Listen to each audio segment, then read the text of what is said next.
और एक आदमी की बकरी दूसरे के खेत में जाकर थोड़ी सी घास खा लेती थी, तो इतनी सी बात पर दोनों कबीलों के दरमियान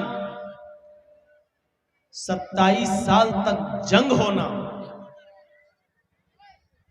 और दोनों तरफ से 40,000 अफराद के मरने और कत्ल हो जाने के बाद भी जंग बंद न होना, 40,000 लोगों की जान सिर्फ एक बकरी की थोड़ी सी घास खा लेने की बुनियाद पर उनका मर्डर कर दिया जाए और कत्ल कर दिया जाए, ऐसा करने वाले भी इंसान थे।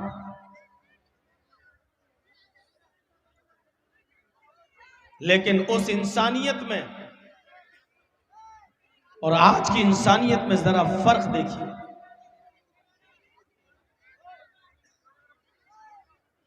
लड़कियों को जिंदा रखने का, जिंदा रहने का हक किसने दिया? लड़कियों को वालिदैन की वरासत में हकदार किसने बनाया? वो भी एक इंसानियत और आज की इंसानियत में फर्क देखिए। लड़कियों को वालिदैन की वरासत में हक किसने दिलाया? भाई की वरासत में बहन को हक किसने दिलाया? ये सब आप नजर डालिए। सबसे ज्यादा जोर इस्लाम ने दिया है। आइए कुरान करीम की इस आयत पर जरा एक सरसरी नजर दौड़ाएं। इसमें सिर्फ मुसलमानों की इज्जत की बात नहीं कर रहा अल्लाह तबारक व तआला, पूरी इंसानियत और पूरी बनी आदम की इज्जत और तकरीम की बात की जा रही है। वलक़द कर्रमना बनी आदम व हमलनाहुम फिल बर्रि वल बहर व रज़क़नाहुम मिनत तय्यिबात व फ़ज़्ज़लनाहुम अला कसीरिम मिम्मन ख़लक़ना तफ़ज़ीला।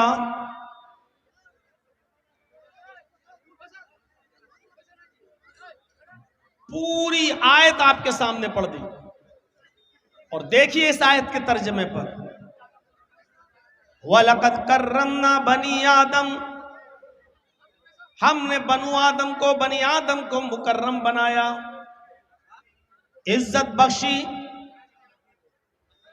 आदम के हर बेटे को अल्लाह रब्बुल आलमीन कह रहा है कि हमने इज्जत अता फरमाई है। ये नहीं कह रहा है कि हमने मुसलमानों को इज्जत दी,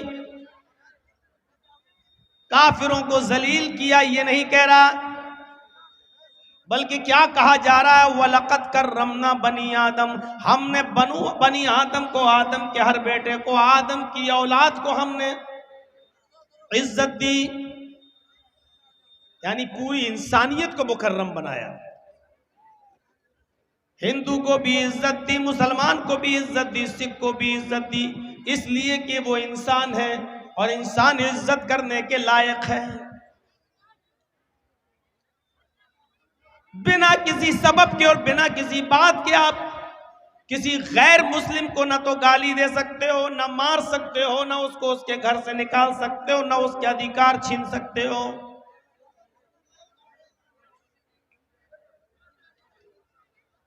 दूसरे टुकड़े पर गौर कीजिए, वह हमलनाहुम फिल बर्रि वल बहर,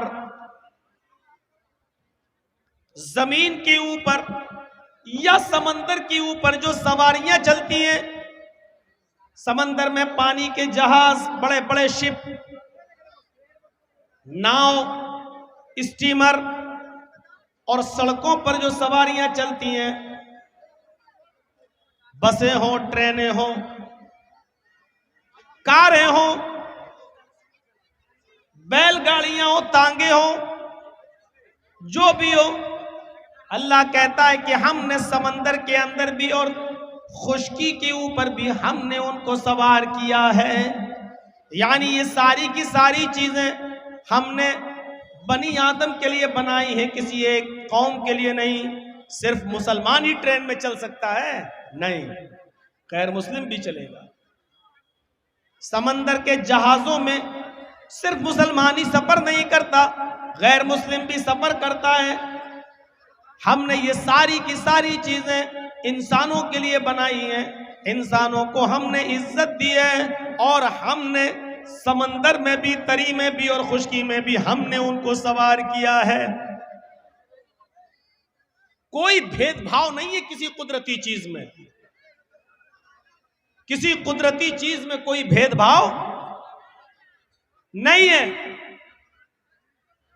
अल्लाह ने सूरज बनाया है, लेकिन कोई कौम ये नहीं कह सकती कि सूरज पर सिर्फ मेरा हक है। मुसलमान ये नहीं कह सकते कि हमारे रब ने बनाया इसलिए सूरज सिर्फ हमारा है।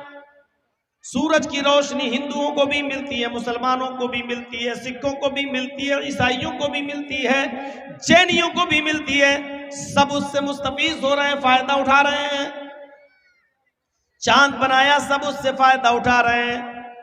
हवा अल्लाह रब्बुल आलमीन ने चलाई, सब उससे फायदा उठा रहे हैं। आसमान से बारिश होती है, सब उससे फायदा उठाते हैं। हर किसी के खेत में पानी गिरता है, गैर मुस्लिमों के भी खेत में और मुसलमानों के भी खेत में। इसलिए कोई ये नहीं कह सकता कि इस बारिश पर सिर्फ मेरा अधिकार है, मेरा हक है।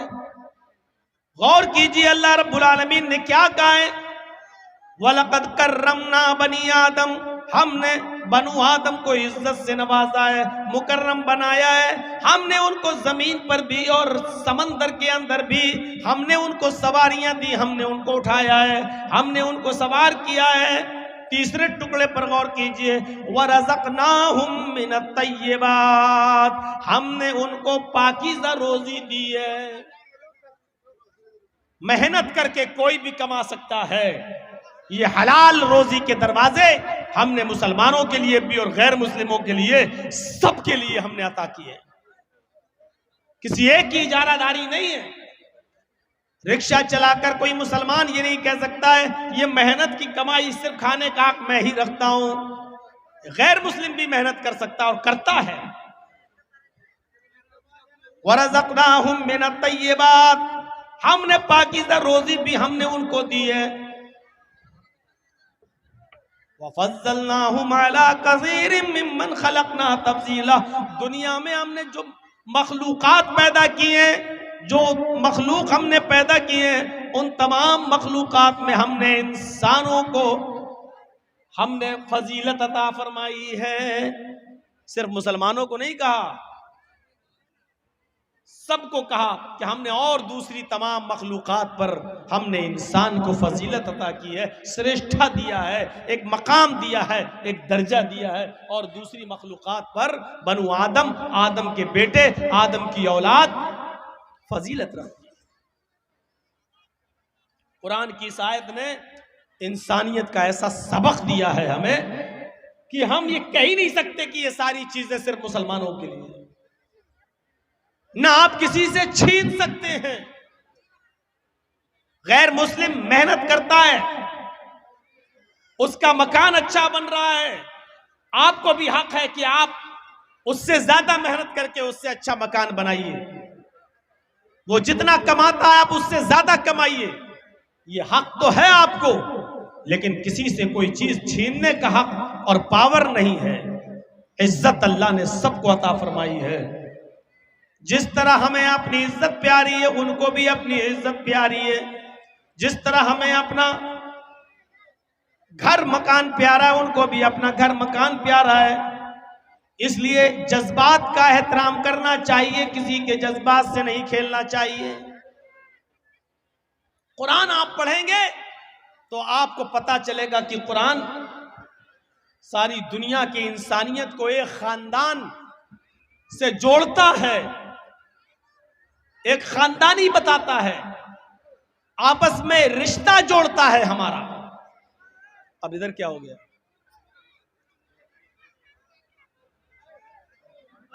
अरे आप लोग तो बैठिए, आप एक